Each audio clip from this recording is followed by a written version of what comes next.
بسم اللہ الرحمن الرحیم۔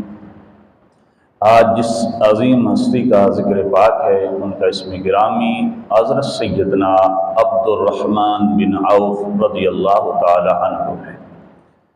آپ کی کنیت ابو محمد ہے۔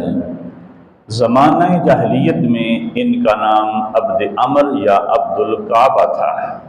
کہ جب اسلام قبول کیا تو نبی کریم علیہ السلام نے خود ان کا نام تبدیل فرما کر عبد الرحمن رکھا۔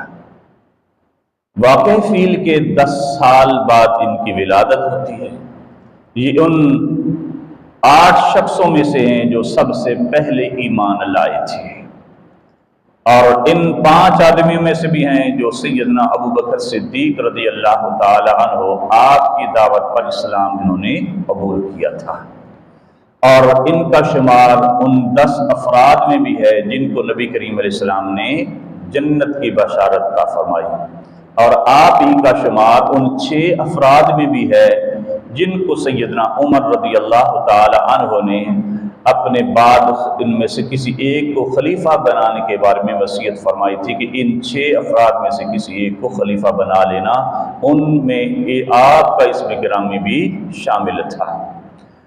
نبی مکرم شفیع معصوم صلی اللہ تعالی علیہ وسلم نے ایک مرتبہ ان کو مقام دومت الجندل میں کلب جو قبیلہ تھا ان کی طرف بھیجا ہے، اور اس بھیجتے وقت نبی کریم علیہ السلام نے اپنے مبارک ہاتھوں سے ان کے سر پر امامہ شریف بھی باندھا، اور اس کا ایک شملہ دونوں کندھوں کے درمیان نبی کریم علیہ السلام نے لٹکایا اور فرمایا اگر اللہ تعالیٰ تمہیں فتح دے دے تو وہاں کا جو بادشاہ ہوگا اس کی بیٹی سے تم نکاح کر لینا۔ نبی کریم صلی اللہ تعالی وسلم نے ایک سفر کے دوران ان کے پیچھے نماز بھی ادا فرمائی تھی۔ اتنے خوش نصیب ہیں جن کے پیچھے حضور نبی نماز ادا فرما لی، اور تمام غزوات میں یہ نبی کریم علیہ السلام کے ساتھ شریک رہے، یہاں تک کہ غزوہ احد میں ان کو 31 زخم لگے تھے۔ ایک زخم پاؤں میں لگ گیا تھا، اسی زخم کی وجہ سے آپ لنگڑا کر چلتے تھے۔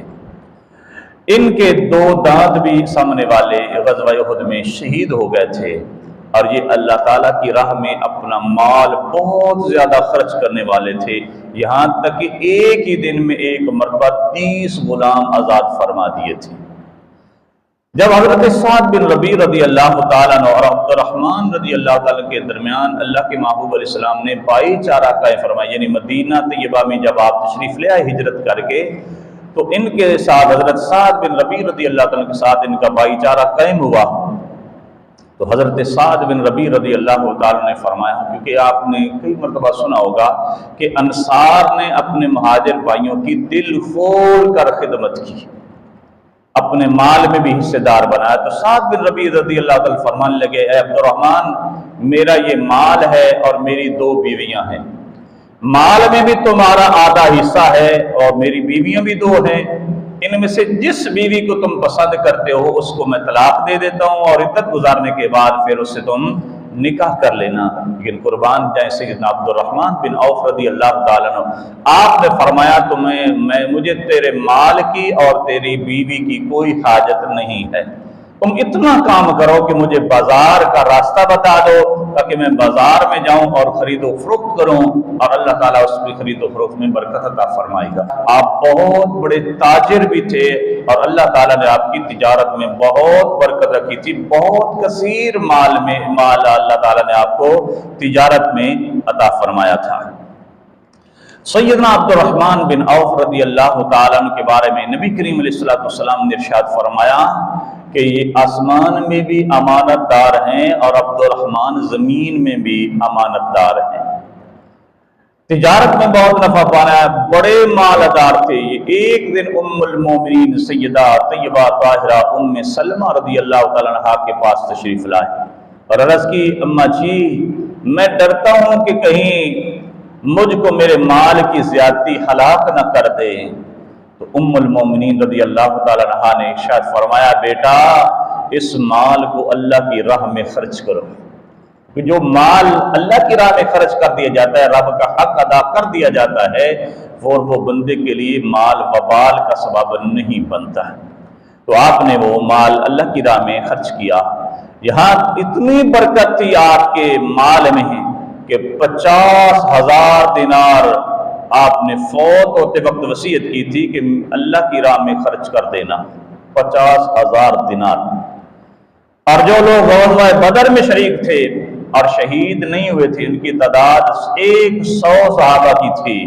ان میں سے ہر ایک کو 400 دینار دینے کی وصیت کی تھی۔ وہ خود اندازہ لگائیں جو مرتے وقت کتنا مال جس ہستی نے چھوڑا ہو وہ کتنے مالدار تھے، اور یہ سارا مال اللہ تعالیٰ نے آپ کو تجارت کی صورت میں عطا فرمایا تھا، کیونکہ امانت دار تھے، حضور نے ان کی امانت داری کی گواہی دی تھی۔ اور سن 31 ہجری میں مدینہ طیبہ میں ان کی وفات ہوتی ہے۔ وفات کے وقت ان کی عمر شریف جو تھی وہ 75 سال تھی، اور ان کی وفات جب ہوتی ہے سیدنا علی المرتضیٰ شیر خدا کرم اللہ تعالی وجہ کریم نے ارشاد فرمایا، اے عبد الرحمن ابن عوف، جاؤ تم نے اچھا زمانہ پایا اور فتنے سے پہلے چل دیے۔ اور عبد الرحمن بن عوف رضی اللہ تعالیٰ عنہ کا جن ہستیوں نے جنازہ اپنے کندھوں پہ اٹھایا تھا، ان ہستیوں میں ایک عظیم ہستی سیدنا سعد بن ابی وقاص رضی اللہ تعالیٰ عنہ کی بھی تھی۔